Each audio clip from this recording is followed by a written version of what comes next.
Hello, today I'm gonna talk about this adventure I embarked on. I have this very old and very limited uh, Chromebook. Uh, this Chromebook have 4 gig of RAM, two du- and a dual core, you know, uh, CPU that go up to 2.1 gigahertz. So actually the CPU is okay. It can run Linux, I know that. Uh, and it have the limiting factor in it that it have only 15 uh, gig of solid state drive, which is everything is soldered on. Of course, it's an Acer, so everything is soldered on, so you can't upgrade it. And I was looking for the Linux distro that can be the best to function and be the best perhaps if this computer gonna end up in the hands of somebody that will need it and will use it. So here are the some of the Linux distros that I ran. I will talk perhaps about some of them, and I will add, for example, when I tested MX Linux, which is the XFCE, uh, and I also test Peppermint OS, which is I will mention Peppermint OS and contrast it with that when I talk about MX Linux. Antix, I installed Antix, and currently the machine holds Antix in it. Budgie, it ran Budgie for the longest time. It ran Budgie for the most of its stay with me, so I had Budgie running on it. Fedora LxQT. This is and I tested Fedora LXDE, I believe, as well. So I'll talk about both. When I talk about the LxQT and Puppy Linux, which we're gonna start with, I believe. Okay, Puppy Linux, I'm gonna say one of the things about it that was hard to install.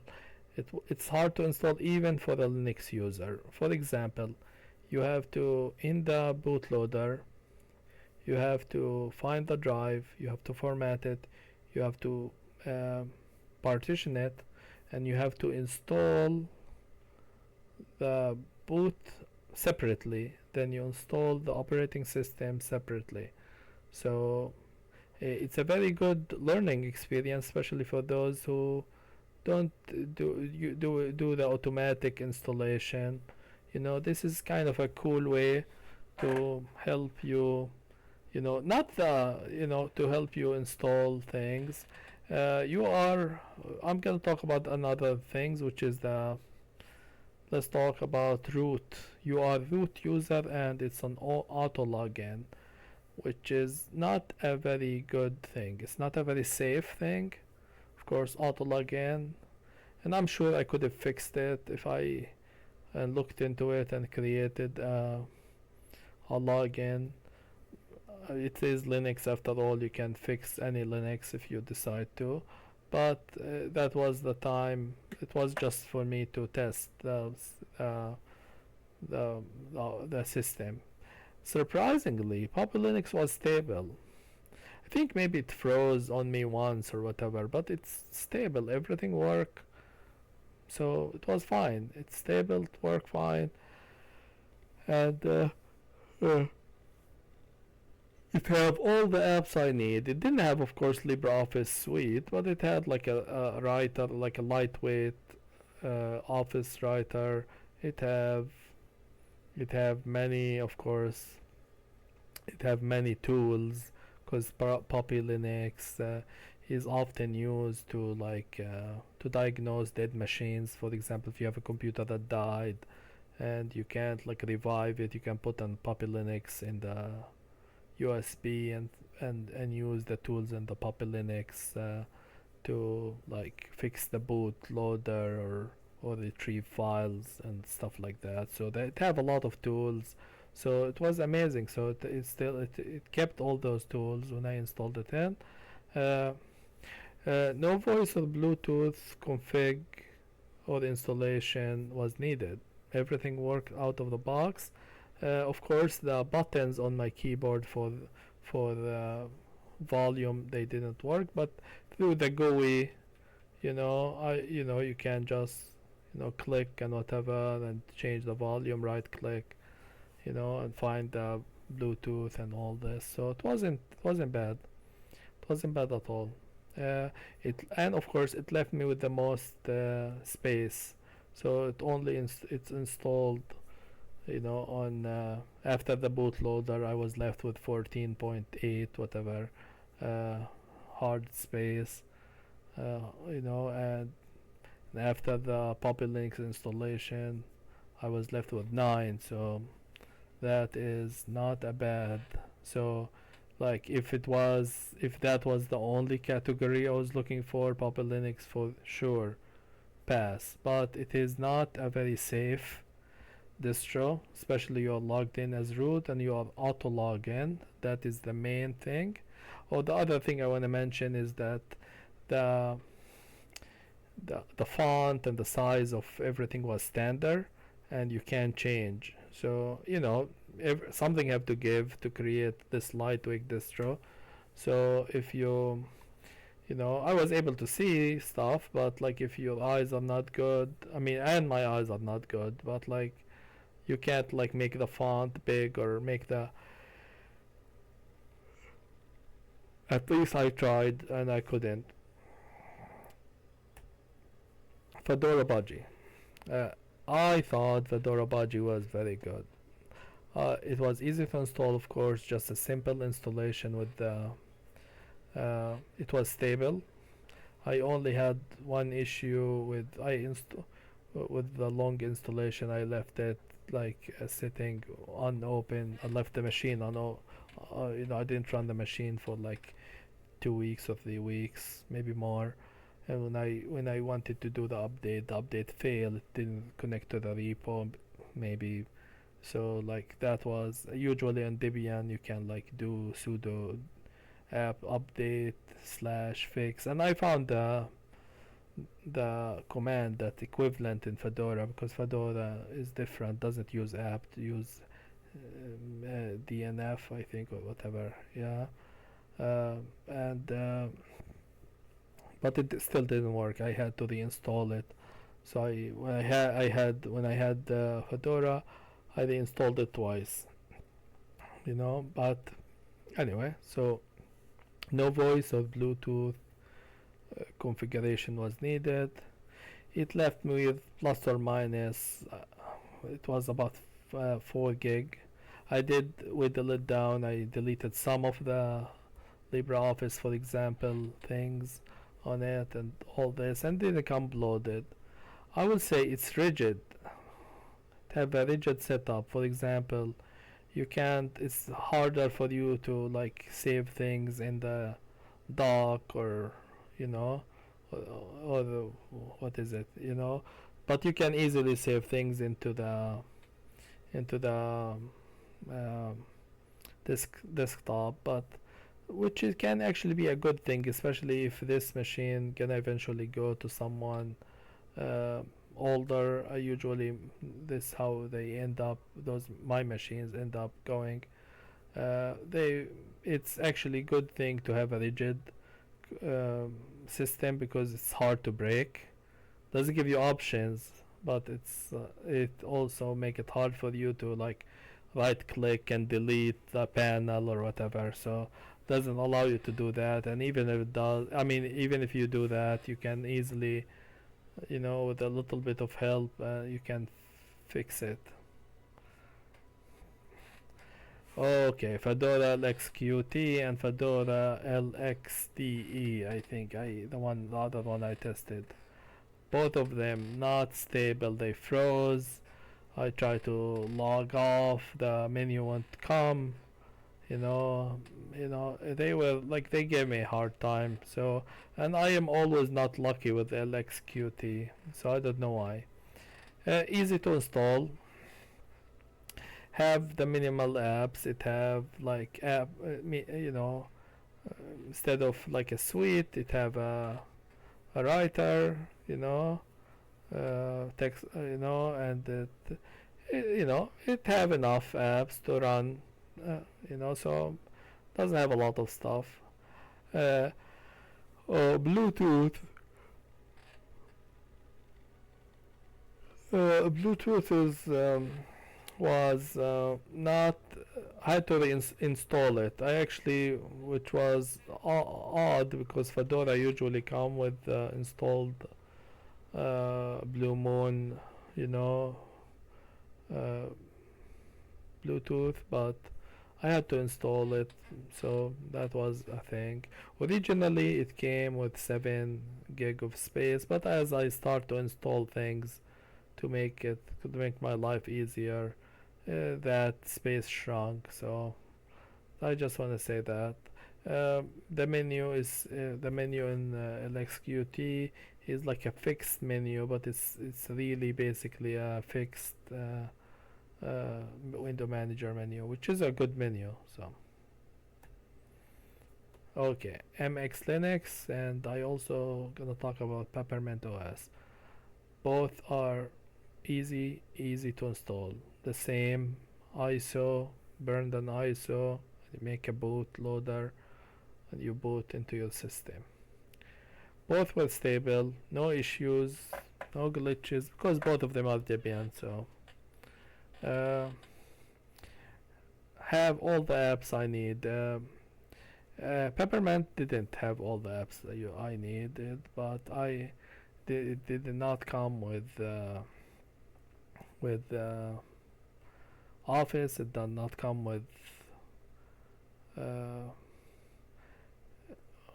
with a lot of things, including it didn't come with Synaptic uh, installer. It did not come with a lot of uh, you know it did not come with Bluetooth. It did not come with a browser, but it have in the when you turn it on, it give you like a pop-up, and it have its own menu where you can install a few things, like I assume they are like a bash file. I don't know how they work, but they seem to be, because when you click on it, the terminal will open. It will execute like an executable bash, maybe, and it will it have few things. So it have the right thing. Actually, it's very smart. The Peppermint OS, it have like you can install Synaptic Manager, or you can install the Debian installer. You can install. It give you a few options about different browsers. So I thought it was good, and of course, like any Linux, you can install through the terminal.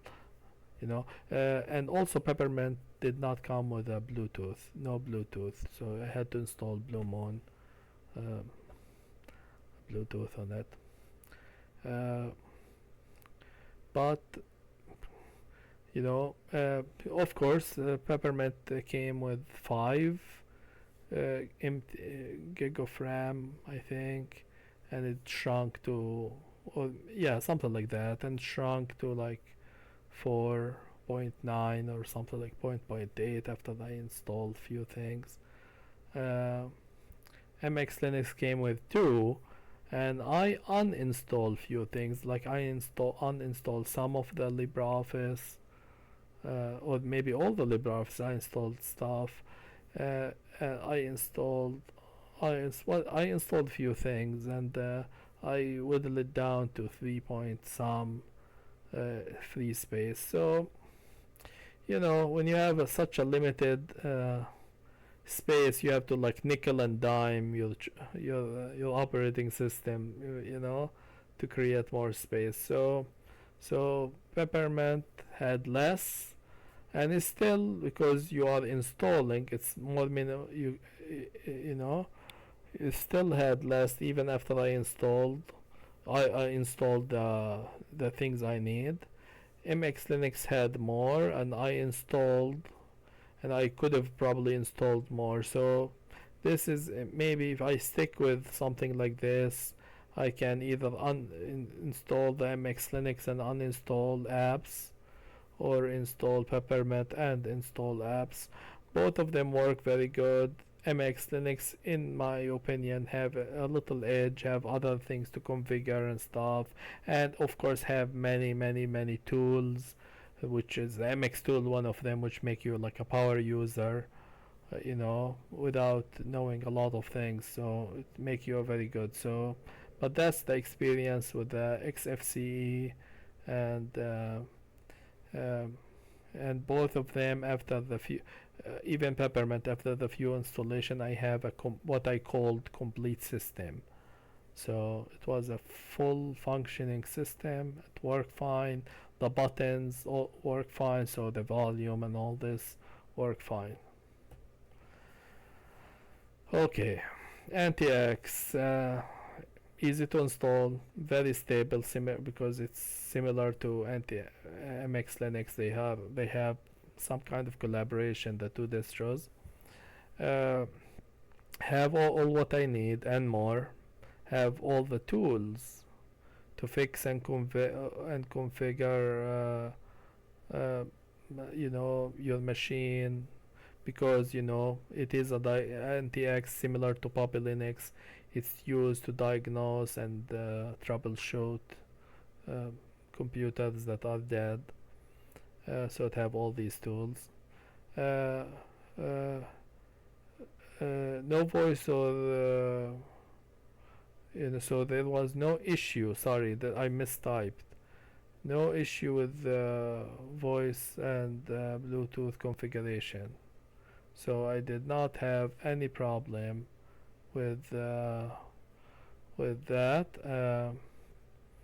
and it left me fully. This is the Antix. I could have installed the Antix base, but I installed the full Antix, and it have full LibreOffice, full a bunch of games, the many tools it have, the 6 window managers, basically 6 different environments, so 6 different kind of like looks, plus each looks have its own themes and all this, and I still have 5 gig of free space.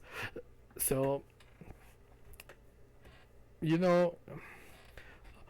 and NTX will take is the winner here. However, the only thing about NTX is archaic, and it might be hard for someone who's not a computer person to use it.